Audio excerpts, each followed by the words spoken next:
Dans la tradition européenne, les lutins sont souvent associés à la nature et à la magie. À la nature et à la magie. Les lutins sont issus de la mythologie scandinave où ils étaient considérés comme des esprits de la nature, souvent associés à la chance et à la prospérité. Associés à la chance et à la prospérité des esprits de la nature. En français, le mot lutin vient du latin lutinus qui signifie esprit.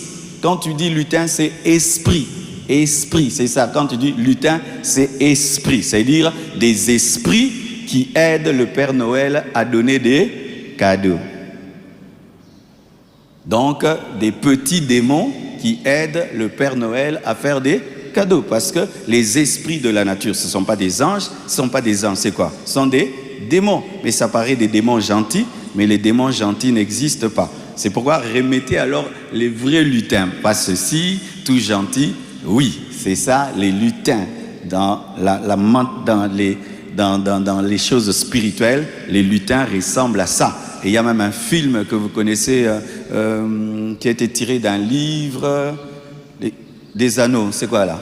Le Seigneur des Anneaux. Il y a un lutin qui est un démon. Et ne regardez pas le film Le Seigneur des Anneaux. C'est démoniaque, satanique. Moi, Dieu m'a interdit de regarder ce film-là. Je ne le regarde pas. Amen. Donc, en français, le mot lutin vient du latin lutinus, qui signifie esprit. Les lutins sont souvent représentés comme des petits hommes avec des chapeaux pointus et des vêtements colorés. Les lutins peuvent être, écoutez ce qu'on dit, les lutins peuvent être coquins, ils aiment jouer des tours aux humains, mais ils peuvent aussi être gentils et aider ceux qui sont gentils avec eux. Donc, si tu es méchant avec eux, ils sont méchants avec toi. Ce sont des petits démons.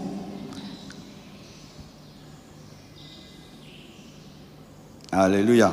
Et toujours, l'image moderne des lutins du Père Noël, avec leurs chapeaux pointus et leurs vêtements verts, a été influencée par les illustrations de Thomas Nast, toujours, et les publicités de Coca-Cola dans les années 1930.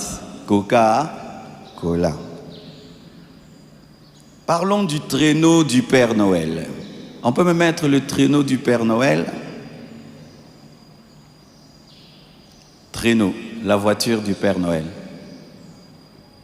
Ok, c'est en train d'arriver.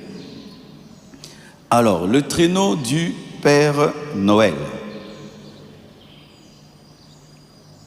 L'origine du traîneau du Père Noël remonte à la mythologie scandinave, où les dieux et les esprits étaient souvent représentés voyageant dans des traîneaux tirés par des animaux. Je répète, l'origine du traîneau du Père Noël remonte à la mythologie scandinave, où les dieux, en minuscule, et les esprits étaient souvent représentés voyageant dans des traîneaux tirés par des animaux, des esprits, des dieux.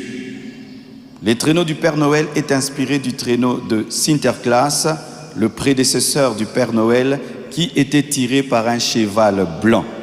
Au XIXe siècle, les illustrations de Thomas Nast, toujours, ont popularisé l'image du Père Noël voyageant dans un traîneau tiré par des rennes et des cloches.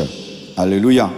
Et aujourd'hui, le traîneau du Père Noël est souvent représenté comme un véhicule magique capable de voler et de transporter des cadeaux pour tous les enfants du monde. Un véhicule magique capable de s'envoler et de donner des cadeaux au monde entier. C'est-à-dire un véhicule sorcellérique, démoniaque, capable de donner des cadeaux aux enfants du monde entier. Donc capable de donner la sorcellerie aux enfants du monde entier, non? Si on est intelligent. Amen. Hein? Si le véhicule qui donne les cadeaux est magique et sorcellérique, ce qui vient d'un véhicule magique et sorcellérique, c'est quoi? C'est la sorcellerie. Vous voyez comment la sorcellerie est devenue bon chic, bon genre, hein? Une belle sorcellerie, trop cool, trop tendance. En soi, le Satan de la fin des temps ne sera pas un Satan vilain. Il sera trop classe. Vous voyez, montrez encore ça. C'est trop beau, n'est-ce pas? Alléluia. Si on montrait un balai, on allait dire la sorcellerie s'envole avec un balai. Mais ça vraiment, waouh! Et tu vois, un enfant peut rêver la nuit, il est en train de voler avec le Père Noël dans son traîneau, il dit waouh! Alors que c'est magique. Alléluia. Les lutins du Père Noël, le traîneau du Père Noël, la bûche de Noël. Qui a déjà mangé une bûche de Noël? Gâteau de Noël, qui connaît? Ah, levez la main, non? Surtout les gens branchés, c'est senteux. Amen. D'où vient la bûche de Noël? Mettez-moi la bûche de Noël, qui est aujourd'hui un gâteau, mais un gâteau qui ressemble à un bois, à du bois, à une branche. La bûche de Noël, ça vient d'où? La bûche de Noël est une tradition ancienne dont les racines remontent bien avant le christianisme, principalement en Europe, et qui a évolué au fil des siècles pour devenir le dessert que nous connaissons aujourd'hui. Ça, c'est un dessert. Voici. Dans les sociétés européennes anciennes, notamment celtiques, et sachez que les Celtes, c'était des gens qui croyaient aux démons sérieusement, on brûlait une grande bûche de bois lors des longues nuits d'hiver, en particulier autour du solstice d'hiver encore. Amen, hein? Encore autour du solstice d'hiver. Cette bûche symbolisait quoi? Le retour progressif de la lumière, la protection du foyer, la fécondité, la prospérité pour l'année à venir. Le bois là symbolisait la fécondité, la prospérité, la protection. Lorsque tu crois qu'un bois te protège, c'est un fétiche. Vrai ou faux? Alléluia. Lorsque tu crois qu'un bois amène la fécondité, amène la lumière, amène la prospérité, ce bois est un fétiche. Amen. Ce bois est une idole. Amen. N'est-ce pas? Ce bois est une idole, ce bois est un fétiche. Et écoutez, les cendres de la bûche étaient parfois conservées, les cendres de ce bois, parce qu'on le brûlait. Le cendre de la bûche était parfois conservé car on leur attribuait une valeur protectrice ou porte-bonheur. Lorsque la bûche, là, symbole de fécondité, de protection, était brûlée, parce qu'on devait brûler, la cendre était conservée comme chance, prospérité, porte-bonheur. Mais aujourd'hui, c'est devenu un gâteau. Alléluia. Alors, les chrétiens, avec la diffusion du christianisme en Europe, cette pratique populaire a été reprise et réinterprétée. Vous allez voir que dans tout ce que j'ai dit, on reprend et on réinterprète. On prend ce qui est du monde, on réinterprète. On prend ce qui est démoniaque, on réinterprète. On prend ce qui est idolatrique, on réinterprète. On prend ce qui est païen, on réinterprète. Vous allez voir, depuis que j'ai commencé, c'est ça le filigrane de tout cet enseignement. On prend ce qui est païen, on réinterprète. Et comme on a réinterprété ce fétiche, on a réinterprété cette idole, cette pratique populaire a été reprise et réinterprétée. La bûche a été symboliquement associée à la naissance de Jésus, à Christ, lumière du monde, à la chaleur divine apportée dans le foyer, à la bénédiction familiale. Dans certaines régions, le père de famille bénissait la bûche. Elle était brûlée pendant la nuit du 24 au 25 décembre. La bûche était parfois ornée de feuilles, de fleurs et de fruits. C'est pourquoi même le gâteau aussi a toujours des décorations. Alléluia. Les cadeaux de Noël. Quelle est l'origine des cadeaux de Noël? Pourquoi pendant la Noël, nous donnons des cadeaux, les gens se donnent des cadeaux? Ce n'est pas un hasard, ce n'est pas venu comme ça. On commence à se donner des cadeaux le jour de la Noël. Ça vient d'où les cadeaux de Noël? Alors, les gens disent que c'est parce que les mages avaient apporté à Jésus-Christ des cadeaux. Mais nous voyons que lorsque les mages ont apporté des cadeaux à Jésus-Christ, ils ne se sont pas offerts des cadeaux entre eux. Ils ont offert des cadeaux à Jésus. Amen. Mais lorsqu'on fait la fête, on s'offre entre nous des cadeaux. Mais eux avaient offert à Jésus-Christ l'or, symbole qu'il est roi, l'encens, symbole qu'il est Dieu, la myrrhe, symbole du sauveur souffrant. La myrrhe parce qu'il allait souffrir, l'encens parce qu'il est Dieu, l'or parce qu'il est roi. Et lorsqu'ils ont offert les cadeaux, c'était pour adorer Jésus. C'était pas pour s'offrir des choses. Amen. C'était pour adorer Jésus parce que le centre, c'était Jésus. Et lorsqu'on s'offre entre nous, le centre n'est plus Jésus, c'est ton frère. Amen. Alors, d'où vient ces cadeaux? Ça vient toujours des fêtes romaines qu'on appelle les Saturnales, c'est-à-dire l'adoration de Saturne. Lorsque les Romains adoraient Saturne, ils échangeaient des cadeaux.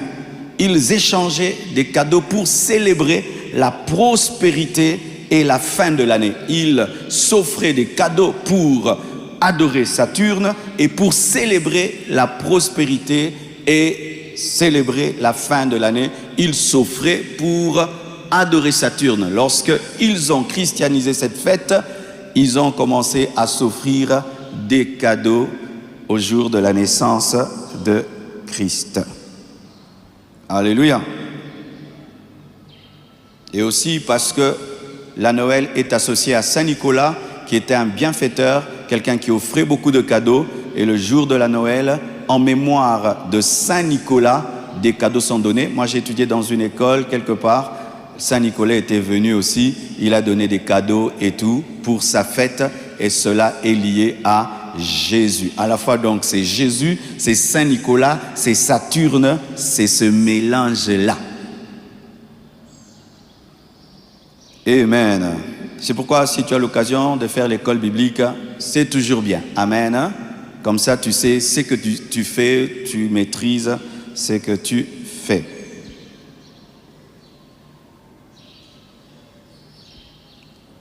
Comme nous sommes dans un culte des familles, 10e vérité, la Noël est devenue le jour du mensonge des parents.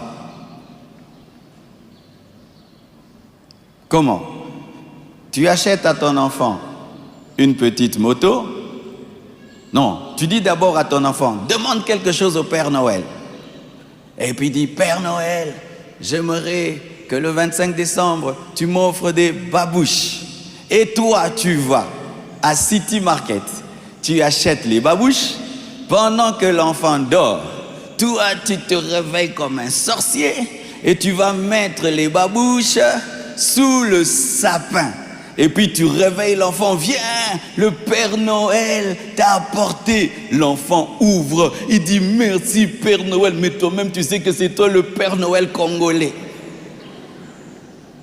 Et vous faites ça année après année et vous inculquez à vos enfants qu'il y a un gros vieillard habillé en rouge-blanc qui écoute les prières et qui fait des miracles. Vous mettez ça dans vos enfants, qu'il y a un homme qui se promène avec un traîneau, qui est assisté par des lutins qui sont des démons, qui ont préparé son cadeau pour lui et qui sont descendus par la cheminée, et vous n'avez même pas de cheminée,